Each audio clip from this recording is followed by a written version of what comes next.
Community Viewpoint.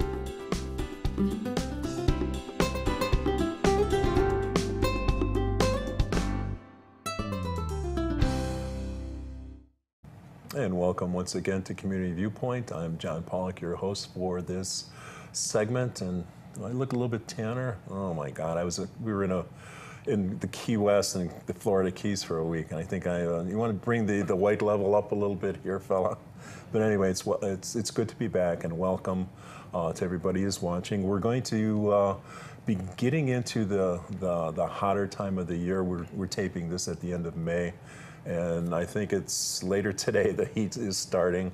And so we're going to do a program on how to survive the summer and what to do for the coming months here in Pahrump.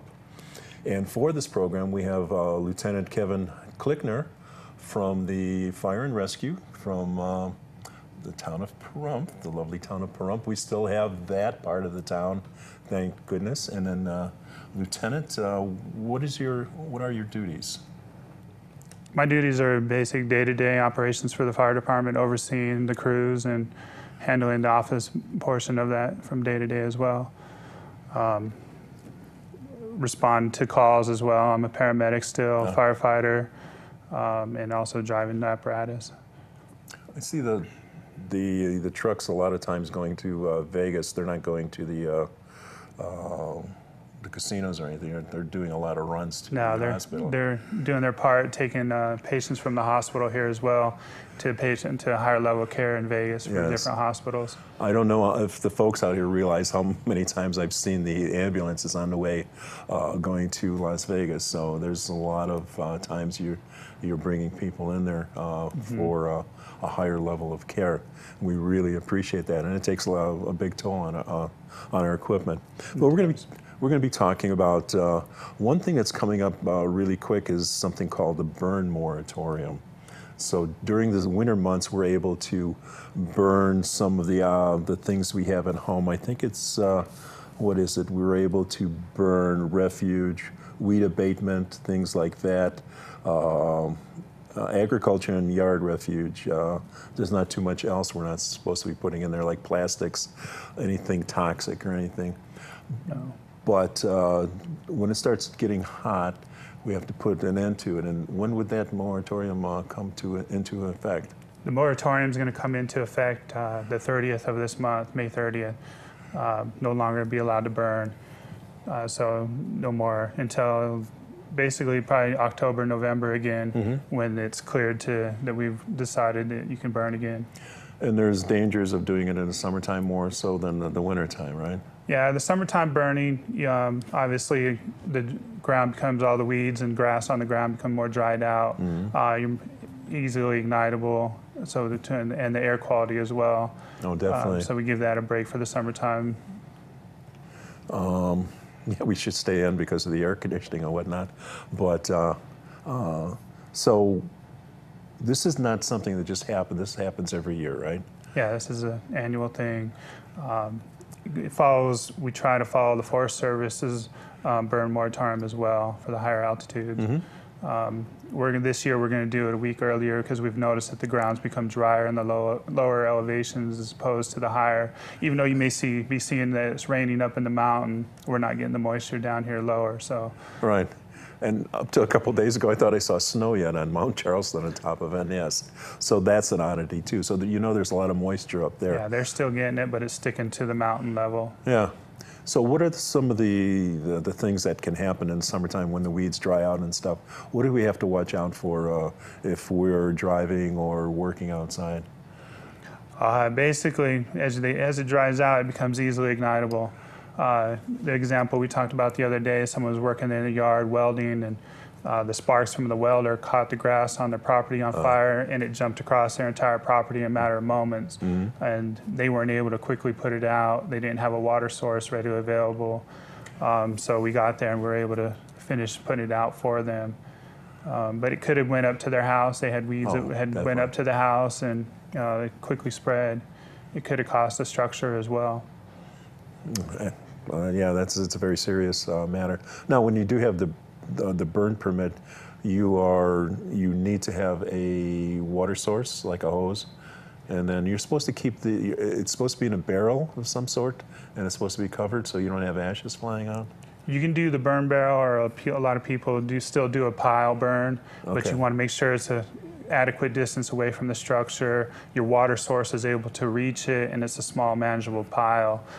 We usually try to tell people no larger than 3 foot by 3 foot, something that if the wind comes up quickly, your Yes. water source is able to quickly put it out. And it does, because if we have one of these like dust devils coming up, it'll Right. go any place. The weather changes quickly here. The wind can come up, the dust devils, and it can take your fire and spread it to your neighbor's yard, your neighbor's house, or something else.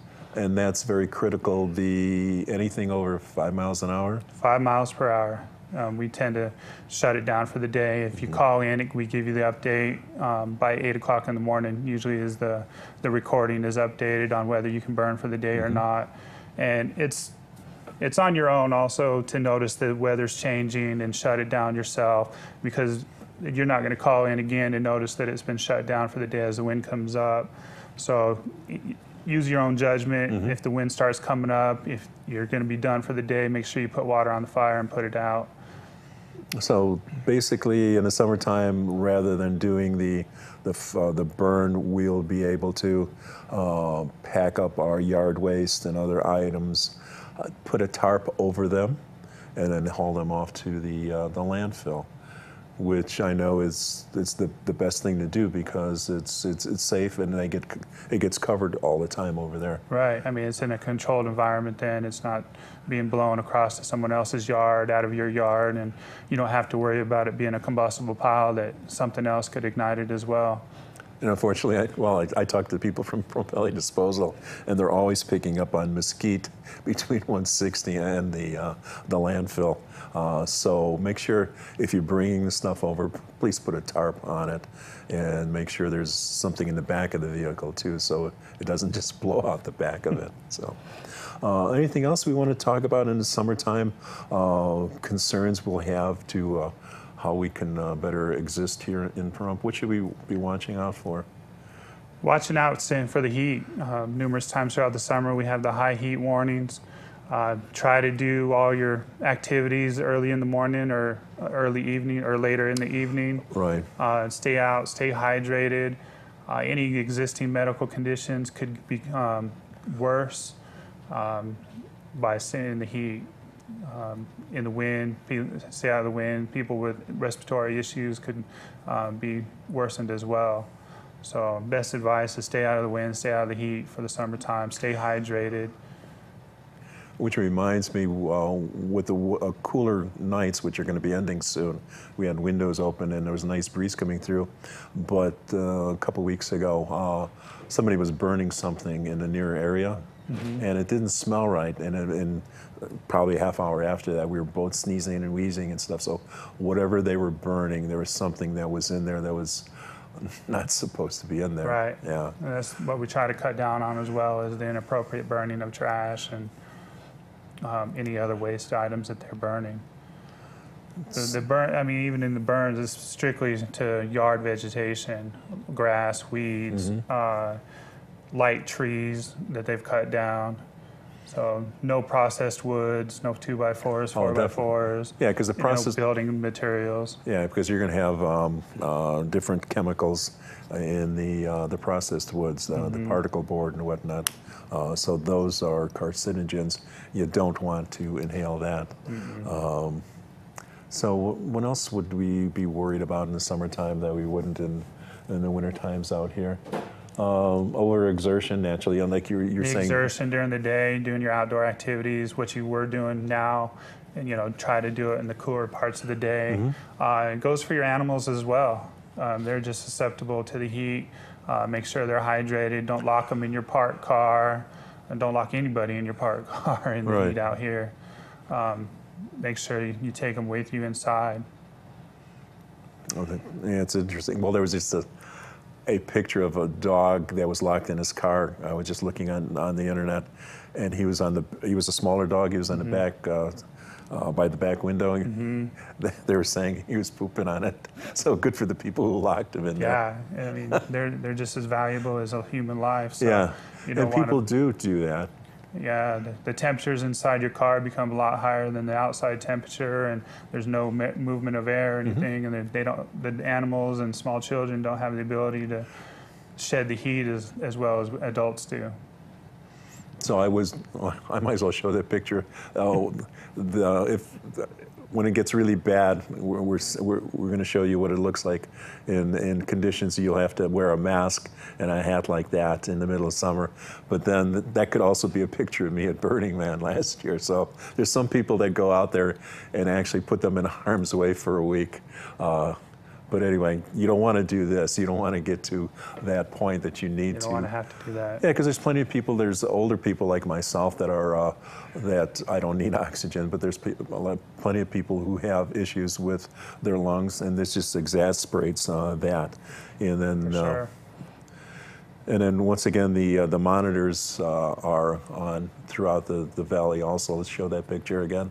Or, yeah, the two that come up are the one on the north side on Linda and the one on the far south side, well, not far south side, but at the Catholic Church.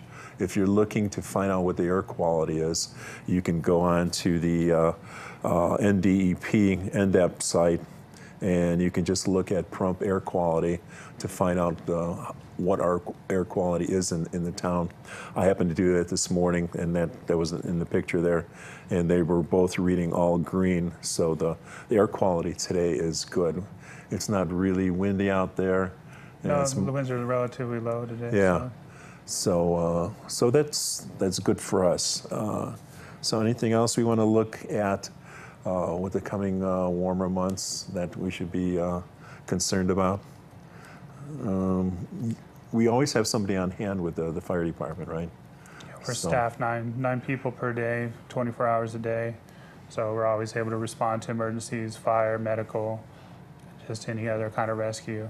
Do you know? Do you have the non-emergency number? You don't have do you have it memorized? I don't have the Nye County Dispatch non-emergency memorized, no. No, just don't call 911 if you just have a problem with smoke or anything. But or is it the regular dispatch one, 751-7000? You can probably get through on that one as well. Be leery of that because that has changed also. You have to hit certain numbers on that for different areas for the 751-7000. So be patient with that. Lieutenant, thank you for coming along. Thank you. And then please take care this summer and don't be someplace where you have to wear the mask like that. Show that picture again as we leave. Don't be like me. Community Viewpoint.